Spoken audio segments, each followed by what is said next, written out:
Hey gorgeous star signs, this is TC, your guiding chariot. Welcome to this round of spirit message readings for December.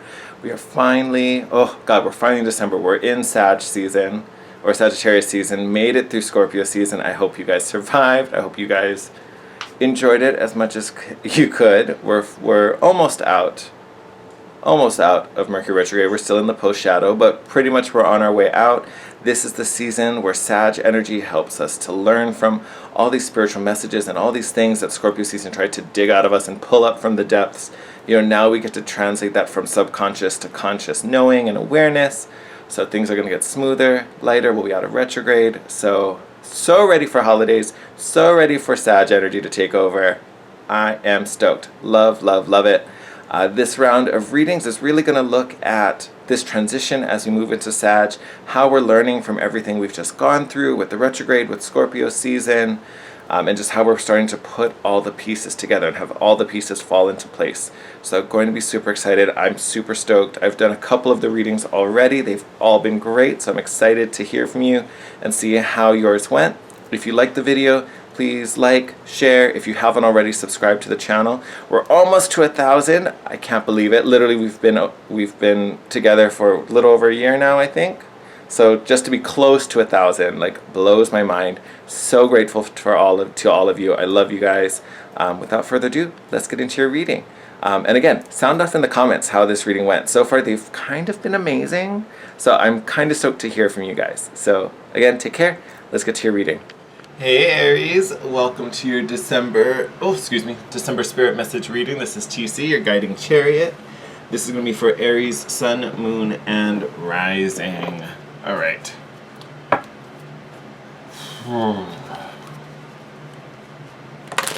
So Aries, I hope December has been good to you so far. We are in Sag season. Congratulations on making it through Scorpio season, making it through this retrograde we had. I know I'm kind of grateful for that heaviness to be over and done with and moving on. Time for this fun period. Oh! Alright.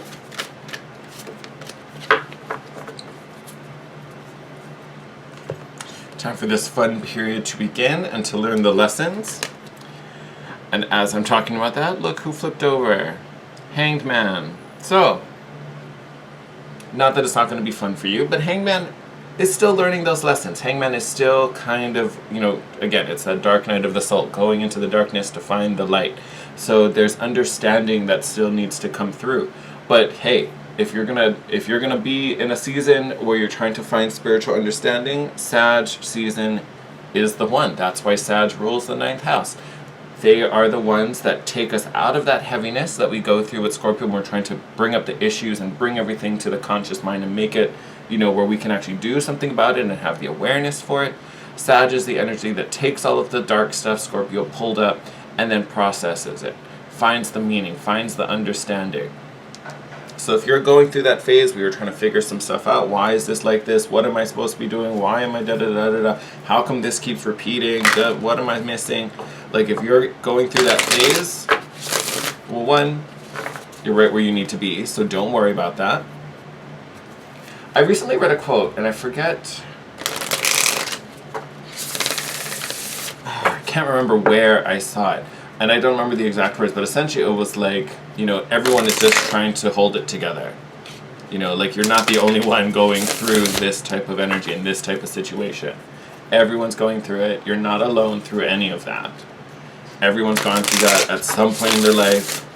Hell, everyone's gone through it at some point during every day. It's a thing. So, with it showing up here in your reading, I want to say you've got some pretty big things that you're reevaluating, you're trying to understand. You may be trying to shift a few things, and either it feels like it's not changing, or it's like you just want a change, and we don't know what that change is yet. You'll find out. Don't worry. Oh, look at that. All right, blue lace agate. Okay, so that's a new one for me. I'm going to read a little bit from the book. If I can get to it, got you. Ha ha ha.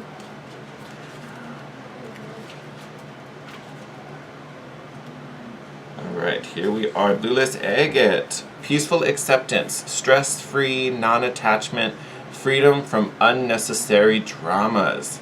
All right. Doesn't that sound like a good resolution to this guy? So, Hangman, I will say, one thing that stands out is the unnecessary dramas. Not that you are dramas, but the fact that it's saying freedom from unnecessary dramas. You either may be holding on to things that really aren't yours, like this may be someone else's sitch, or you just, maybe you're friends with someone who's going through stuff and they're just blah, blah, blah, blah, blah, blah, blah, blah, and you're just taking on all of that chaos and that, all that type of energy, when really it's not yours. And I can confidently say that because the Hangman energy, you don't see anyone else in this card, right? Like, Hangman energy is very solo. It's all internal. It has nothing to do with your friends, your family, your coworkers, the people around you. It has nothing to do with them. It's everything to do with you. So, to me, it's a big thing that Blue Lace Agate speaks to freedom from unnecessary drama, freedom from outside, because that's exactly what's happening. So you may be in a moment where you need to kind of separate from people. It could be people in general, it could be a specific group of people that you know are kind of triggering you, or are just kind of, they are high drama and they are high, need a lot of attention, and this is not the time or place for you to be involved in any of that. So that may be a thing that needs to happen. You may need to separate. You may need to just, I need to take a day or two and just be by myself, or at least be away from this, for you to really find peace. Because Hangman can be emotionally intense energy. And you're already a very assertive sign to begin with, you know what I mean? You already come with your own level of intensity. Oh, that didn't take very long. So the Blue Lace Agate may just mean like, hey, you're running super, super high right now. This is why. You have this new awareness that maybe I don't want to run this high, or I don't want to be dealing with all of that. So that might be your cue. Separate from the people or from the crowds that are causing it. And I get it, it's hard, it's December, it's holiday season. Shoppings are crazy if you're working in retail. Families are crazy, and now where everyone's trying to get together. Like, it can be a high stress time. Let's see what you got. So you've got the Ace of Swords. This is the one that made me chuckle. So clarity, truth, vision, definitely a lot of communication, but this is your understanding. This is the light you're looking for. This is the truth and understanding and the clarity that we're seeking. Star, another light. This is our guiding star. Hope, optimism, yes, for sure. Don't give up on yourself, never. But that's really about that guiding light. Again, this is spiritual understanding. You're not going to miss the beat. You're going to get the picture. And I say that, Seven of Swords right after that. To me, in this reading, yes, that is a card of manipulation, deception. I don't think this is the other people. It could be for some of you. I think this may be a little more inner, like, this is your, like, inner saboteur. This is the voice that's saying, no, keep going. No, they're fine. No. No, I mean, really, did you think you were that good? Like, don't, like, it's that voice. I would not worry about this. Because, and I say don't worry about this in the sense that don't think someone's going to lie to you or cheat or steal or anything like that. That's not what I'm saying with this card. To me, this is the inner saboteur. This is your own deception. Thinking that you can't achieve this, right? That's not the case. That is so not the case. And then here you have the Four of Pentacles or Four of Coins. This is a card that's real clingy, right? It's trying to hold on to something. Probably, it's hard to let go of this voice. Yeah, and honestly, no one ever completely does, right? You can't just make that little voice go away. To me, this Four of Cups is, you having listened to this voice for, a while, probably too long now, and it's just like, oh, but, like, no, this voice isn't telling you the truth, because if it were, you wouldn't be here, right?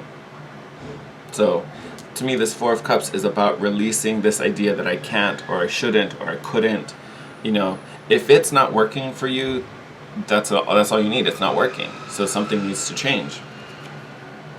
And then we have this Queen of Wands, beautiful fire energy, something that's very natural for you.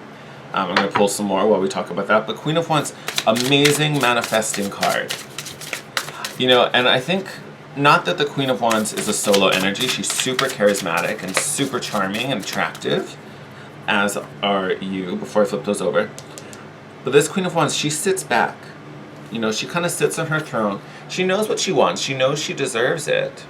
But she's not going to run around chasing it. She knows, I'm just going to sit here. It's going to come to me.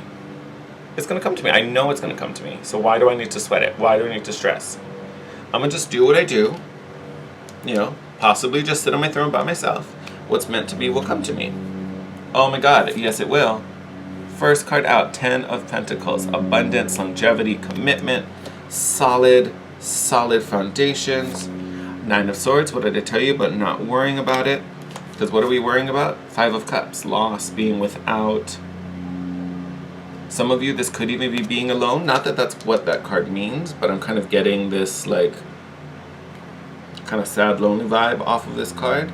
But if that's, honestly, if that's what you're worried, if you're worried about missing out on something, if you're worried about, you know, missing the boat, if you are worried about being alone also, just worried about anything, about this not coming, do not go there. Don't go there. Because again, that's, and look what it fell out underneath, right under this 7 of, you know, if we line them up perfectly, that 9 of Swords is right under the 7 of Swords. So all of this is what that little voice wants to keep you thinking this is what you're going to get. And it's not. Because look, last card out, 9 of Cups. Emotional fulfillment, contentment. That little voice is what's stopping you right now. And some of you, maybe not all of you, but some of you are giving that little voice far too much attention. Thinking it's, you know, based in truth. Thinking it's, you know, but it's something I should consider. No. If it's making you consider something that doesn't make you happy or hurts you or, you know, in any way feels uncomfortable, no. That is not the case. And the fact that you've had like clarity and communication and understanding come up a couple times in this reading tells me that yes, you are kind of telling yourself a story that, well, not that you're telling yourself, you're listening to a story, whether it's coming from the little voice or it's coming from other people or just your perceptions of other people. There's a story being written and played out that really isn't true. And this month is really about you finding this sword and cutting away the, you know, it's like trimming the fat. You're cutting away all the stuff that really doesn't need to be there, shouldn't be there, has no place being there. All right. You know what, that, no, undo one more. I was gonna say that felt good, but I'm like, no. All right, Spirit. Oh. I was not expecting that. I don't know what I was expecting, but it wasn't this. A blessing of forgiveness. Forgiveness. I almost want to say with this popping up, this forgiveness isn't necessarily, I almost want to say it's not even to somebody. I think it's either going to be like a general type of situation, like something went down, wasn't anyone's fault, it sucked, but, you know, it's over, we're moving on, let it go. You know, it very feels a lot like that. It could also be forgiveness, you know, of yourself, allowing yourself to listen to this voice, allowing yourself to be misled. Maybe you kind of knew it felt funny, whatever happened with these people or whatever was going on with these people that, you know, we're kind of going through this situation with, you know, but that's okay, you're human. It was a learning experience. Honestly, I'm a firm believer that things play out how they're meant to. You wouldn't have the understanding you do if you didn't go through this rough time with people or rough times in your life. So sometimes that forgiveness is to yourself. Like, hey, you did the best you could with what you knew, what you saw, what you perceived. And good job. And even more so, look, even though some shit went down, you solved it, you made it through, you survived, you endured. Now look at you. Look at the you now versus the you then. Look how much you've grown. Look what success you've earned. You know, look at what recognition you gained. You know, there's so much to stress And, you know, and when I say stress, I don't actually mean like, oh, I'm worried stress, but like stress as in like challenges and things that oppose us, that type of stress. You know, there's so much to it, and it becomes so much more multifaceted when you really sit and look at it. You know, there's our response to it, there's what we feel from it, it, you know, triggers that we have that it, you know, it's just pushing all the buttons, you know, and then everything after, how you've grown, what the resolution was, the impact it had on not only you, but the other people involved, people around you who maybe weren't even part of it, but just witnessed it.